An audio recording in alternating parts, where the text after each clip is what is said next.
off down towards Bray Hill, which is one of the worst parts of the circuit for some people. I quite enjoy it. Be careful with the Ducati because you've got some brake horsepower there, so off we go, and just be careful just hitting the top of Bray Hill because there's a few big bumps. Now into the bottom of Bray Hill, going over the top of Aggosley, heading towards Cottage Bridge.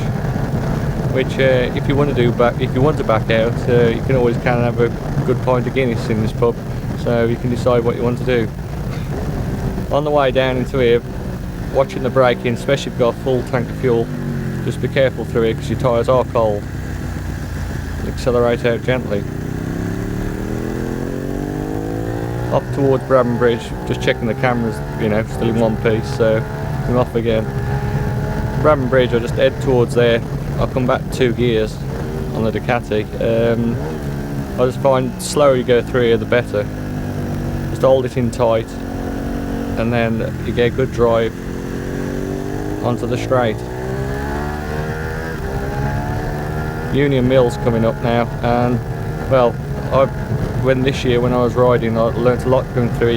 I can take flat out on the Ducati, which is no trouble whatsoever. Getting the next bit right, it's quite difficult. You run out of Union Mills, so just be very cautious on the way here. Like Dave Goodley had a big crash here in this year's TT. But the secret with the Ducati, just keeping the revs low and trying to make the bike last. Keeping to the middle of the road so you can learn a bit.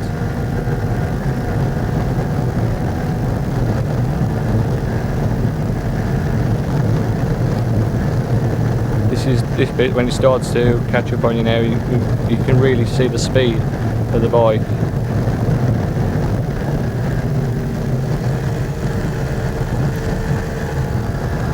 Heading now towards Crosby. Watching out now, you've got to watch out for slower traffic which is coming up.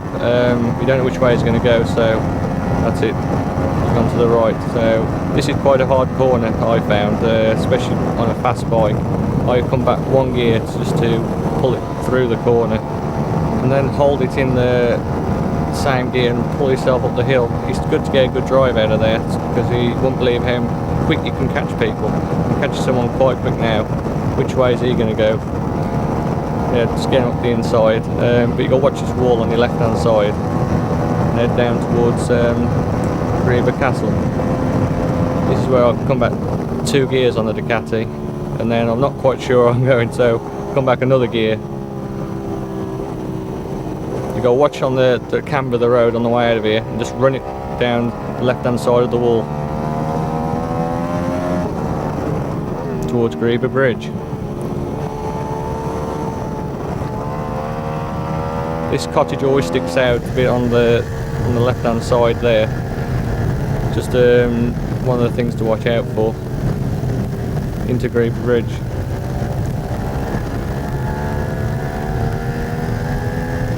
This bit I quite enjoy actually. It's very very fast and towards Ballacraine. It's one of the parts of the circuit. It is quite easy to learn. You can see the speed gathering up now, and there's a little bit of a jump. Then hard on the brakes, then into Ballacraine. Be careful to ease the power on out of Ballacraine because it is a bit dodgy and there's a few walls about there. This is the section really that I don't know at all really. It's I just follow the white lines. It's through this section. It's very very difficult. The whole of Glen Helen section is very hard and takes a lot of years to learn. So just treat it with a lot of caution. You can see me using just mainly in the middle of the road, following the white line, and just keeping away from the curbs really at this stage. But the Ducati, this is where if anyone who's very experienced could make up a lot of time. The Ducati, with its very low revving, it's good through here, but it's very difficult with the Ducati. It's quite a solid kind of bike, and more like the RC45s. they like flex over the bumps, and the Ducati's very rigid and gives you a bit of a hard ride, which you can see which buffeting about I'm getting. Come back one gear there, just so I can get a good drive up the hill. Then on towards Sarah's Cottage.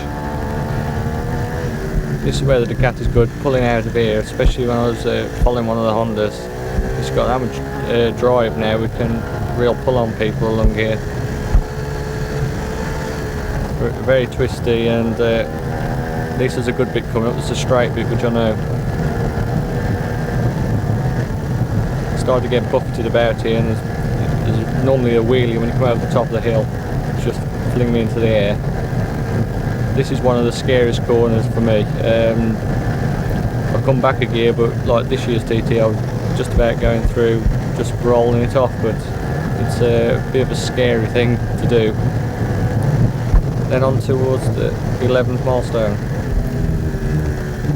and this must be one of the, on the way down towards Handley's corner, this must be one of well, second worst corners for me. It's very scary going in.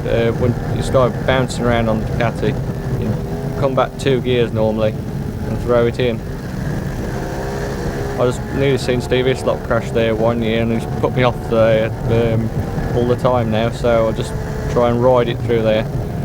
Like I was trying to keep my feet on the foot pegs, and it's hard work bouncing around. And lift your bum off the seat so it takes a bit of shock. But I think something goes wrong with the bike now, so there's someone passing me down the right side. Yeah, that's it. Bloody Ducatis. So that, well, we're just going to pull up now to a halt, and that's the end of it really for that session. Hopefully we'll be alright for the race.